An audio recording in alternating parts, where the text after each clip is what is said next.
오늘의 독서 예수 방향으로 가라. 토조지음 이용복 옮김 규장 출판사 제1장 나는 지금 제대로 가고 있는가? 열심보다 방향이 중요하다. 세상에서 믿음으로 항해하라. 신앙의 결단. 신학의 기본 명제 가운데 하나는 의지가 종교에서 중요한 요소라는 것이다. 왜냐하면 우리의 영적 방향을 결정하는 것은 감정이 아니라 의지이기 때문이다. 이 사실을 잘 말해주는 오래된 시가 한 편 있다. 바람은 한쪽으로만 불지만 어떤 이의 배는 동쪽으로 항해하고 다른 이의 배는 서쪽으로 가는구나. 우리가 나아갈 방향을 결정하는 것은 바람이 아니고 도시로다. 중심을 잃고 줏대 없이 구는 오늘날의 종교에서는 쉽게 들을 수 없지만 성경에서는 많이 언급되는 것이 하나 있는데 그것은 하나님을 섬길 때 도덕적 결단이 매우 중요하다는 점이다.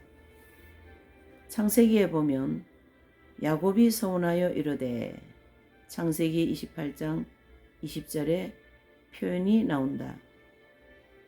야곱의 서운은 하나님과 동행하는 놀라운 삶으로 나아가는 첫 걸음을 내딛는 것이었다. 물론 그 후 여러 해에 걸쳐 그의 삶에 기복이 있었던 것이 사실이다. 다시 말해서 그가 언제나 참된 하나님의 사람으로서 모습을 보여준 것은 아니었다. 하지만 그럼에도 그의 처음 결심이 있었기에 그는 본래 의도했던 길을 계속할 수 있었고 결국 승리했다. 다니엘은 뜻을 정하여 다니엘 1장 8절 기록에서 알 수 있듯이 다니엘은 믿음으로 살겠다는 뜻을 굳게 정했고 하나님은 그가 자신의 뜻에 따라 살 수 있도록 도와주셨다. 예수님은 강철 같은 의지적 결단을 통해 십자가를 향해 한 걸음 한 걸음 나아가셨다. 사도 바울은 내가 너희 중에서 예수 그리스도와 그의 십자가에 못 박히신 것 외에는 아무것도 알지 아니하기로 작정하였습니다. 고린도전서 2장 2절 말씀하셨다. 그런 결심이 있었기에 바울은 학식 높은 철학자들에 의해 휘둘리지 않고 사람들이 어리석은 것으로 여기는 복음을 담대히 전했다. 사실 그는 당대 최고의 지식인들 중 하나였지만 복음을 위해 무식한 사람이라는 평판을 기꺼이 감수했다.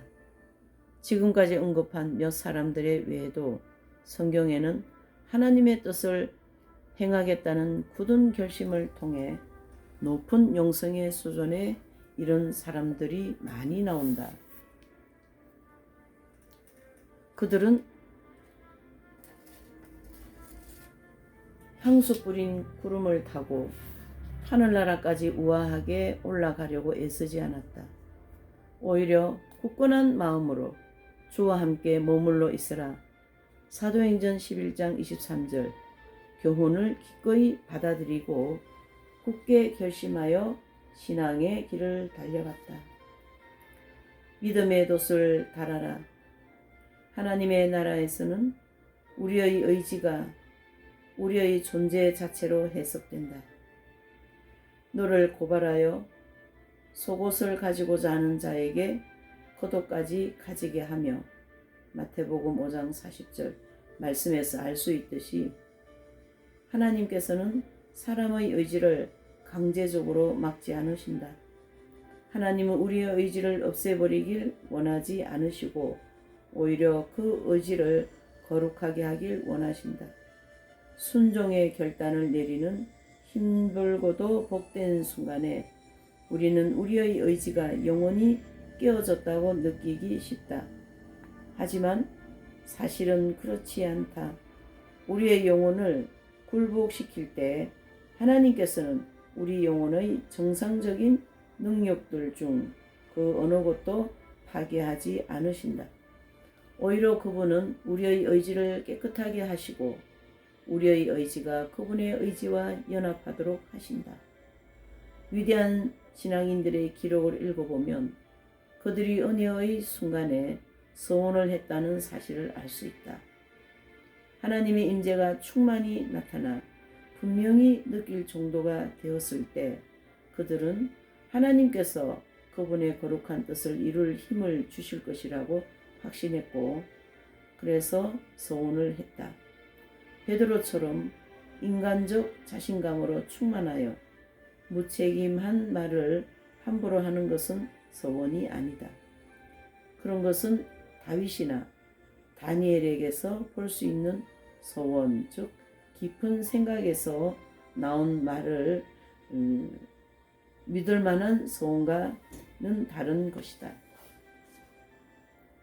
또한 자신의 말을 책임지지 못하고 어처구니 없이 무너진 베드로를 보며 서원은 도대체 할 게 못 되는구나 라고 말하는 것도 올바른 신앙적 태도가 아니다. 서원에 우리의 진심이 담겨 있을 때 비로소 진정한 서원이 된다. 하나님은 어떤 것이 일시적 충동에서 나오는 서원인지 또 어떤 것이 경건한 마음에서 나오는 서원인지를 잘 아신다. 따라서 하나님 뜻 안에서 돛을 올리자. 그렇게 하면 바람이 어느 방향으로 불지라도 우리는 올바른 방향으로 나아가고 있을 것이다.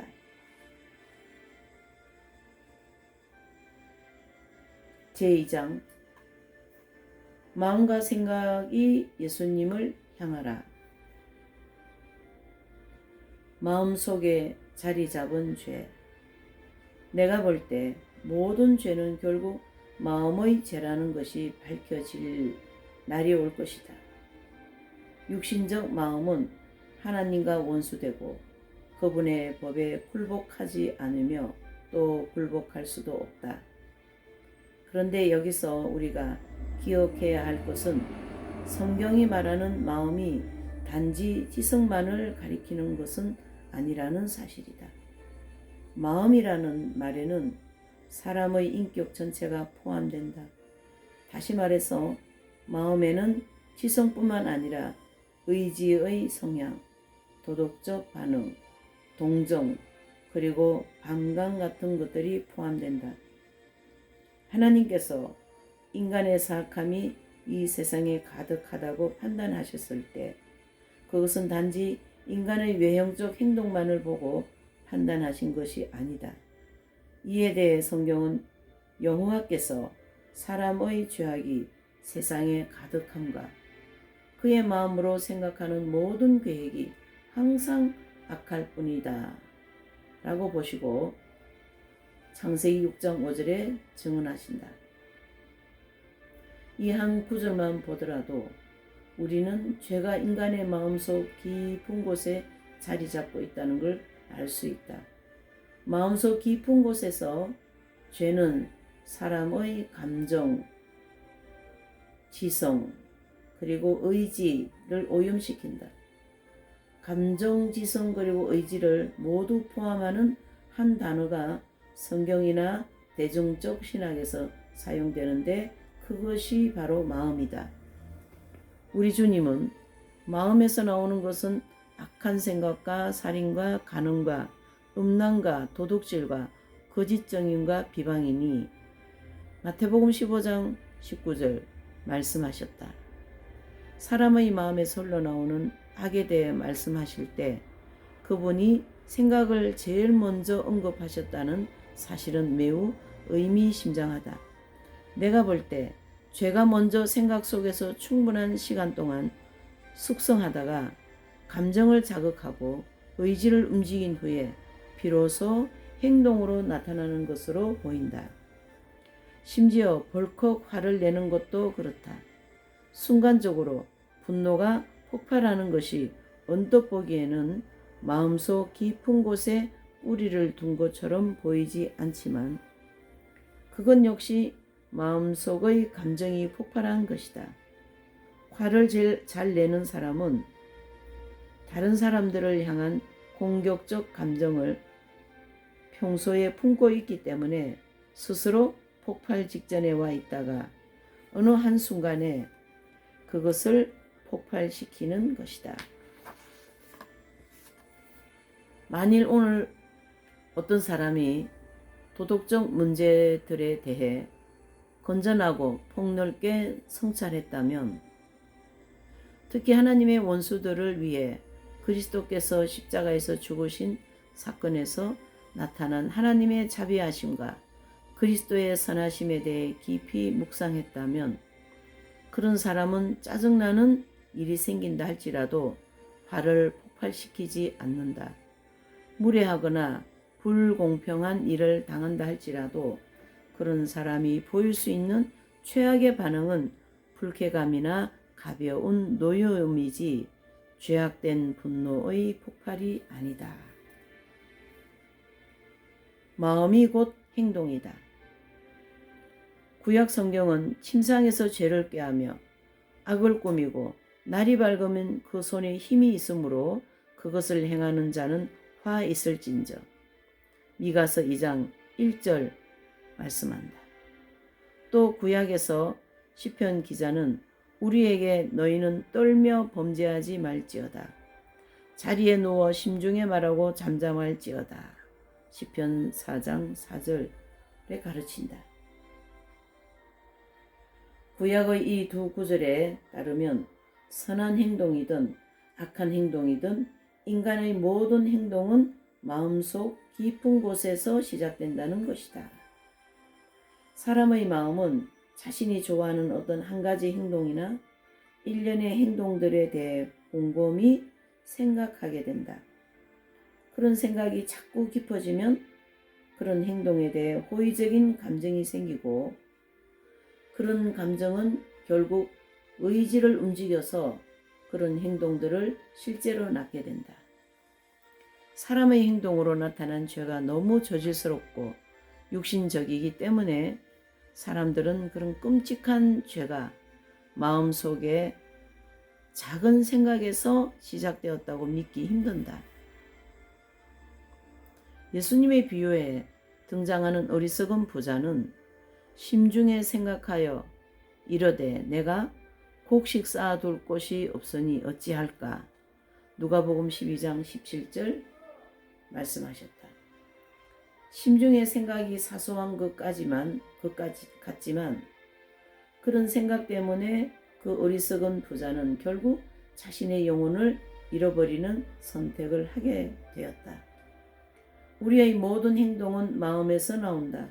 그러므로 우리의 마음이 곧 우리의 행동이다. 이것은 모든 지킬 만한 것 중에 더욱 내 마음을 지키라. 생명의 근원이 이에서 남이니라. 잠언서 4장 23절 말씀이 분명히 가르치는 바이다. 회개도 하나님을 경외하는 마음에서 시작된다.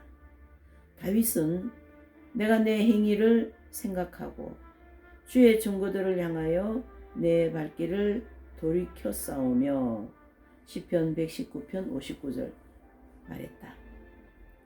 탕자는 자신의 의지의 동의를 얻어 자신을 낮추고 내가 일어나 아버지께 가서 이르기를 아버지 내가 하늘과 아버지께 죄를 지었사오니 라고 누가복음 15장 18절 19절 속으로 말했는데, 그렇게 하기 전에 먼저 그의 그는 깊이 생각했어야 했다. 의지로 생각을 통제하라. 그런데 우리의 흥미를 끄는 하나의 역설이 있다. 생각이 의지에 깊은 영향을 미쳐서 의지로 하여금 결정을 내리게 하는 것이 사실이지만 생각을 통제하는 힘이 의지에 있는 것 역시 사실이다. 하나님을 향하는 의지는 지성을 움직여서 거룩한 것들에 대해 생각하도록 만들 수 있다. 만일 그렇지 않다면 바울이 빌립보 교회의 신자들에게 한 다음과 같은 말을 심리학적인 면에서 정당화될 수 없을 것이다. 끝으로 형제들아, 무엇에든지 참되며 무엇에든지 경건하며 무엇에든지 옳으며 무엇에든지 정결하며 무엇에든지 사랑받을 만하며 무엇에든지 칭찬을 받을 만하며 무슨 덕이 있든지 무슨 기름이 있든지 이것들을 생각하라. 빌립보서 4장 8절. 이 말에서 바울은 우리에게 어떤 것들에 대해 생각하라고 명령하는데 우리가 우리의 생각을 통제할 수 있기 때문에 그는 그렇게 명령하는 것이다. 우리의 사고가 대상을 선택할 수 있는 능력이 우리에게 있다면 결국 우리의 모든 내적 삶을 의의 방향으로 향하도록 만들 수 있는 능력이 우리에게 있는 것이다. 우리 자신이 신령하다고 느끼는 것보다 훨씬 더 중요한 것이 있다. 그것은 우리가 경건한 생각을 하고 하나님의 뜻을 행하겠다는 의지를 갖는 것이다. 경건한 감정은 사람마다 서로 다를 수 있는데 실제로 보면 그렇다. 심지어 경건한 감정은 동일한 사람의 경우라도 때에 따라서 매우 큰 차이를 보인다. 그러므로 경건한 감정에 의지하는 것은 안전하지 못하다. 단호한 믿음의 행동을 통해 우리의 감정을 하늘의 것들에 고정시키자. 그리하면 하나님께서 나머지 일들을 처리해 주실 것이다. 가장 안전한 사람은 여호와를 의뢰하고 자기의 마음을 굳게 정한 사람이다. 시편 112, 7절 말씀. 그런 사람이 결국 얼마 후에는 가장 복된 사람으로 드러나게 될 것이다. 제3장. 지금 진리의 길을 걷고 있는가? 길을 잃은 인간. 성경이 지닌 많은 놀라운 점들 중 하나는 진리를 한 문장으로 압축해 표현해 준다는 것이다. 성경은 책꽂이를 가득 채울 만큼 많은 책이 설명해 줘야 할 정도로 방대하고 복잡한 진리를 단 한 문장으로 요약해주는 탁월한 능력을 보여준다. 심지어 성경의 한두 단어도 마치 모세의 불기둥처럼 밝은 빛을 비추기 때문에 우리에게 많은 것을 깨우쳐준다. 한 가지 예를 들면 예레미야서 10장 23절에 있다. 여호와여, 내가 알거니와 사람의 길이 자신에게 있지 아니하니 걸음을 지도하는 함이 걷는 자에게 있지 아니함이니이다. 이 구절은 여호와께서 우상의 헛됨에 대해 말씀하시면서 자신의 영광을 이교도 신들의 영광과 대조시켰을 때에 예레미야가 보인 반응을 기록한 구절이다. 예레미야의 외침은 인류의 본질적인 문제가 무엇인지를 꼭 집어서 잘 표현해주고 있다. 예레미야 선지자는 그의 외침에서 하나의 비유를 사용하는데 그것은 성경에 너무 자주 나오기 때문에 우리는 그것이 비유라는 것조차 의식하지 못할 정도이다. 그의 비유에서 인간은 과거에서 미래로 힘겹게 여행하는 나그네의 모습으로 등장한다. 인간은 자신이 단지 불완전하게 기억하는 과거로부터 출발하여 전혀 알지 못하는 미래로 여행을 하고 있다.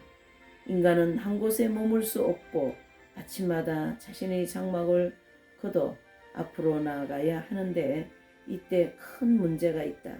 그것은 우리가 무엇을 향해 나아가야 하느냐 하는 것이다. 길을 가는 자에게는 자명한 진리가 있는데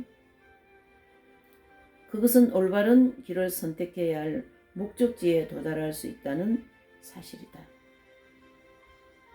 우리가 얼마나 먼 길을 가느냐 하는 것은 중요하지 않다. 중요한 것은 우리가 옳은 길로 가고 있느냐 하는 것이다. 다시 말해서 우리가 가고 있는 길이 결국 우리를 목적지로 데려다 줄 것이냐 하는 것이다. 언젠가는 우리의 길이 끝날 것이고 때로는 우리의 예상보다 일찍 끝날 것이다. 그 길의 끝에 섰을 때 어느 날에 우리를 기다리고 있을까? 빛과 평안의 날일까?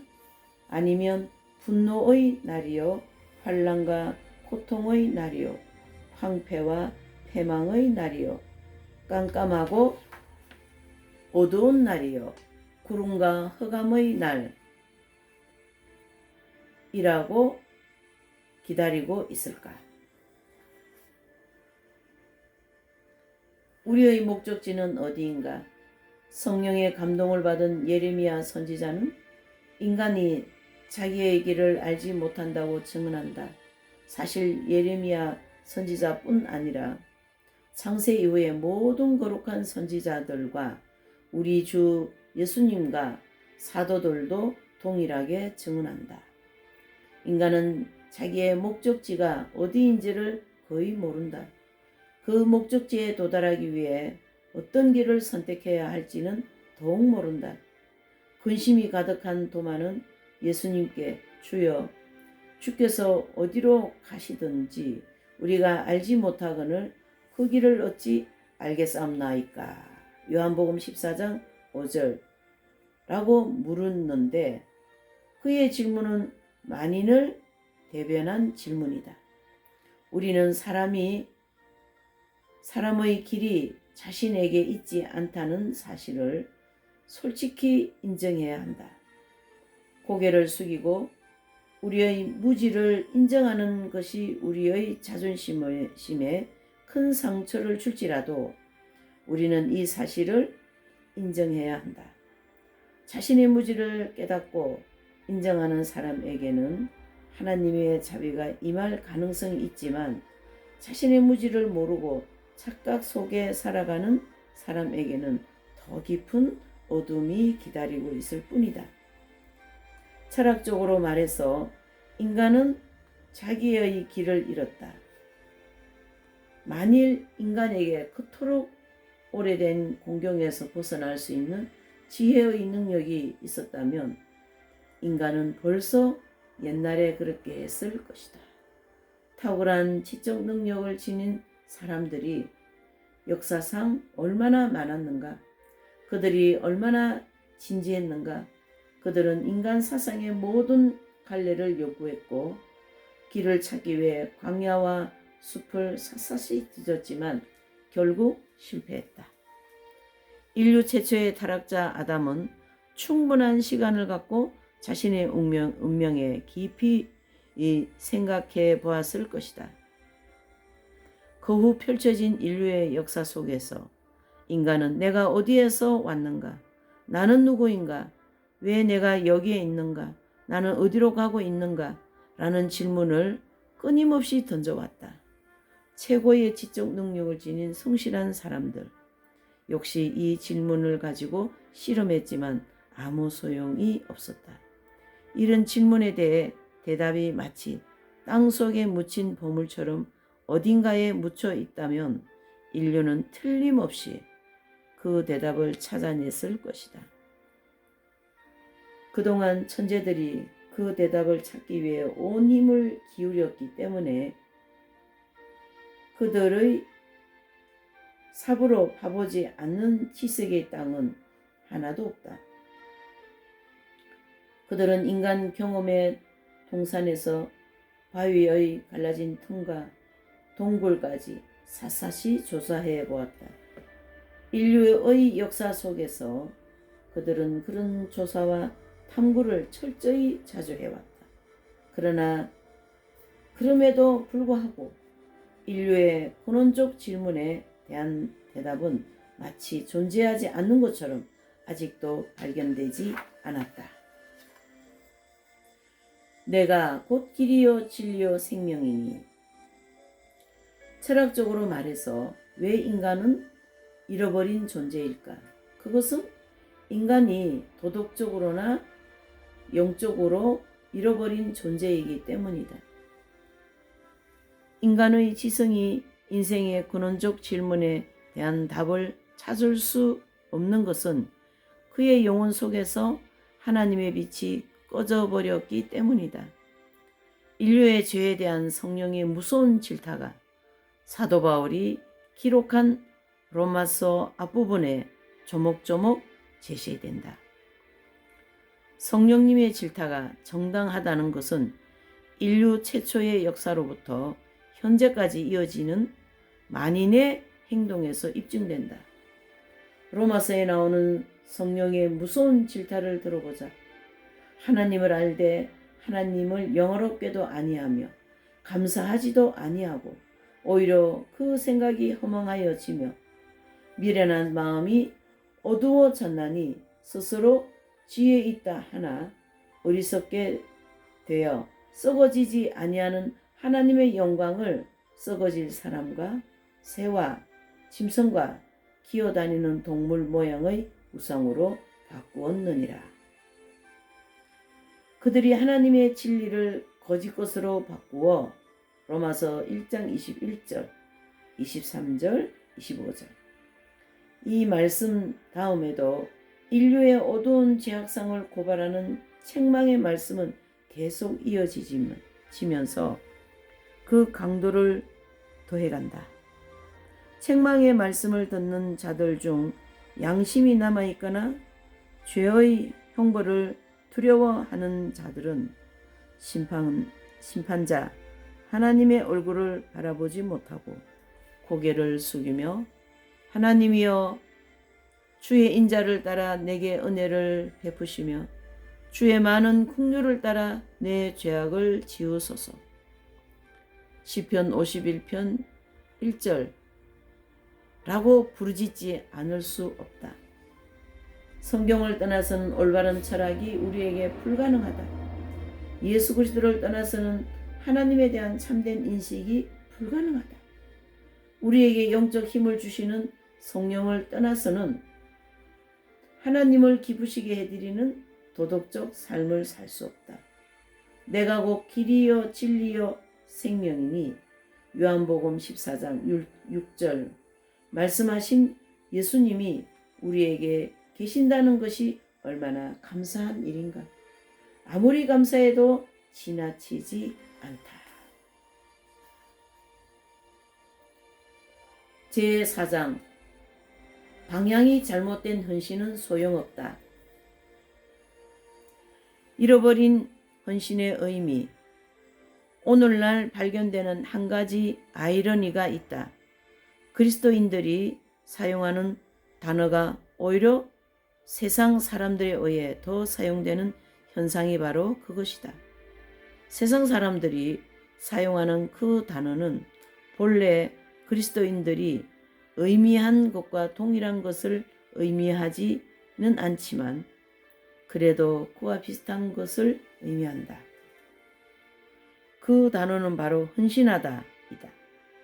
이것은 성경에서 직접 유래한 거룩한 개념을 표현하기 위해 과거 여러 형태로 사용되었던 단어이다. 헌신하다를 표현하기 위해 성경에서 사용된 단어와 정확히 맞아떨어지는 영어 단어가 험정역 성경 KJV 영국 왕 제임스 1세의 명령에 따라 만들어져 1611년에 발간된 영역 성경에서 발견되지 않은 것은 사실이다. 하지만 이 단어에 담긴 개념만큼은 창세기에서 요한계시록까지 또 온 유대 역사와 온 기독교 역사에서 도도히 이어지고 있다. 헌신하다라는 단어에 큰 변화가 일어난 것은 근래의 일이다. 최근 몇 년 동안 이 단어의 의미론적 변질이 일어나 이 단어는 거의 완전히 세속화되었다. 그런데 묘하게도 사전에 기록된 이 단어의 정의는 부지 중에 이 단어의 본래 의미를 오히려 잘 드러내 준다. 최근 한 사전에 나온 헌신하다라는 단어의 정의를 살펴보면 신적 존재를 넘기거나 경배하기 위해 전념하다, 특정 목적을 위해 따로 구별해 놓다, 책을 헌정하다와 같다. 이 정의는 우리에게 헌신에 대한 나름대로의 영적 해석을 제공해 준다. 물론 나는 단지 말을 가지고 왈가왈부하고 싶지는 않다. 헌신이라는 말이 현재 어떻게 쓰이든 간에 이 말에 대한 최근 사전들의 정의가 어땠든 간에 이 말의 과거 의미는 과거 의미로 돌리고 또 이 말의 현재 의미는 현재 의미로 사용하면 된다. 다만 내가 우려하는 것은 사람들이 땅과 하늘을 혼돈하고 이 세상과 저 세상을 혼돈하는 것이다. 세속적인 것들을 표현하기 위해 경건한 단어들을 빌려서 사용하면서도 자신들이 무슨 짓을 하는지조차 모르는 사람들이 있기 때문에 내가 걱정하는 것이다. 그런 사람들이 사용하는 단어들 중 하나가 바로 헌신이라는 말이다. 이 단어의 근본적 의미가 변질되었기 때문에 이 말은 더 이상 경배의 언어가 아니다. 이 단어가 과거에 의미했던 것을 표현할 수 있는 새로운 단어를 만들어내어야 할 필요성을 그리스도인들이 아직까지 충분히 느끼지 못하는 것으로 참으로 우려스러운 일이다. 내가 볼 때 우리는 이 단어를 잃어버렸을 뿐만 아니라 이 단어에 담긴 개념까지도 잃어버린 것 같다. 변질된 기독교의 개념. 상황이 이 지경에 이르게 된 원인 중 하나는 현재 사람들이 복음과 그리스도를 잘못 이해하고 있기 때문이다. 현재 사람들은 그리스도의 말씀에 담긴 절박함을 거의 느끼지 못하는 것 같다. 이렇게 된 원인은 기독교의 메시지가 진리의 엄중한 선언에서 상대방의 눈치를 보며 건네주는 초대장으로 변질되었기 때문이다. 물론 복음 선포에 초대의 의미가 담겨 있는 것은 사실이지만 현재 기독교의 메시지는 초대의 의미를 너무 많이 담고 있다. 초대의 의미 쪽으로 너무 기울어버린 이런 현상은 성경이 보여주는 건전한 균형을 깨트린 잘못된 편중이다. 이런 편중 때문에 진정한 그리스도가 잘못된 그리스도에 의해 밀려났다. 오늘날 사람들의 머릿속에 박힌 그리스도는 횃불을 들고 양들을 찾아 돌아다니는 그리스도, 자신의 정당성을 변명하는 그리스도, 요약한 표정으로 호소하는 그리스도이다. 이런 그리스도는 요한이 증언한 하나님의 아들이신 그리스도와는 다른 존재이다. 요한은 그리스도에 대해 이렇게 증언했다. 촛대 사이에 인자 같은 이가 발에 끌리는 옷을 입고 가슴에 금띠를 띠고 그의 머리와 털의 희기가 흰 양털 같고 눈 같으며 그의 눈은 불꽃 같고 그의 발은 불모에 단련한 주석 같고 그의 음성은 많은 물소리와 같으며 계시록 1장 13절 15절 말씀. 엷은 미소를 머금고 다소간 당황스러운 표정을 짓는 그리스도는 하나님의 그리스도가 아니다. 화가들은 잘못된 그리스도의 이미지를 세상에 퍼뜨리는 데 일조했다. 그런 의미에서 그들은 부지 중에 우상숭배의 죄를 범한 것이다.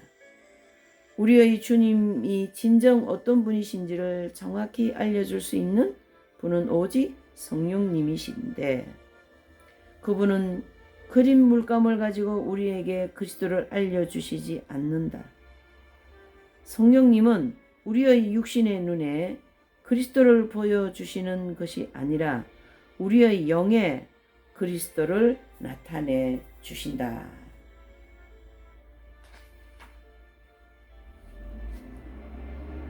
헛된 일에 헌신하는 사람들. 성실하게 자신의 일을 열심히 하는 사람을 가리켜 신문이나 뉴스 등 언론에서는 헌신적인 사람이라고 부른다. 야생동물의 서식지나 천년 자원을 보호하는 캠페인을 벌이는 사람도 헌신적인 사람이라고 불린다. 야구선수나 경주용 차를 모는 사람도 그렇게 불린다. 얼마 전 투에 열광하는 어떤 젊은이가 그 잔인하고 위험스러운 경기를 옹호하면서 내게 열변을 토했다. 특히 그는 스페인 투수들이 투구장에서 목숨을 아끼지 않고 싸운다는 점을 강조하면서 이렇게 말했다. 투수는 자기의 일에 헌신적이기 때문에 목숨을 아끼지 않는 것입니다. 사람들은 항소가 죽임을 당하는 것을 볼 때 느끼는 스릴을 즐깁니다. 사람들에게 그런 스릴을 제공하기 위해 투사는 목숨을 겁니다.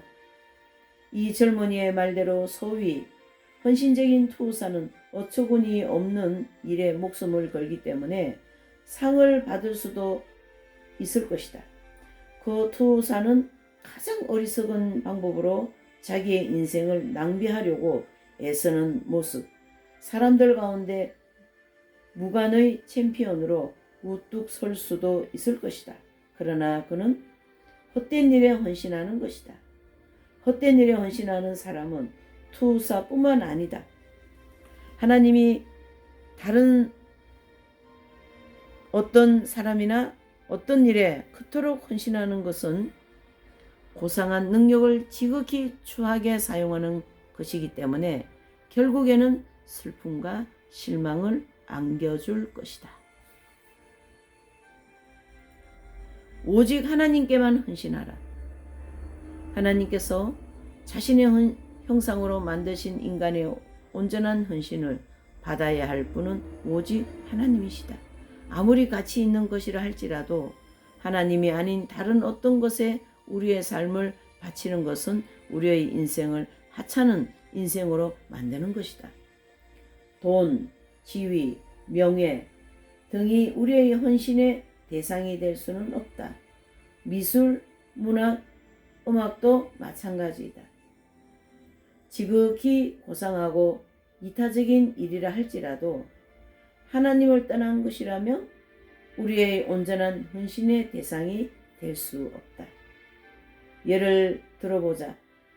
자유라는 대의를 의해 온전히 헌신하다가 목숨까지 바치는 것은 매우 감동적인 일이다.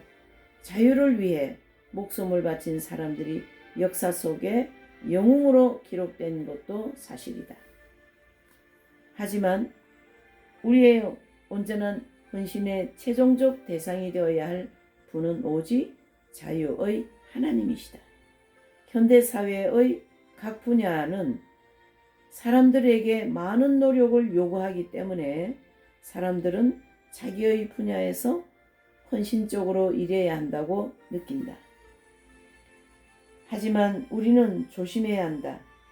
내 생명을 요구할 수 있는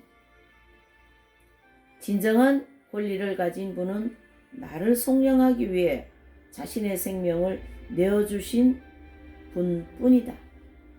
만일 우리가 하나님께 온전히 헌신한다면 나는 하나님의 영의 인도하심에 따라 가치 있는 선한 일에 뛰어들 수 있을 것이다. 그러나 하나님께 온전히 헌신하지 못한다면 잘못된 길로 들어선 것이기 때문에 결국에는 아무런 열매 없이 손해를 당하게 된다. 사랑의 하나님 아버지 감사합니다.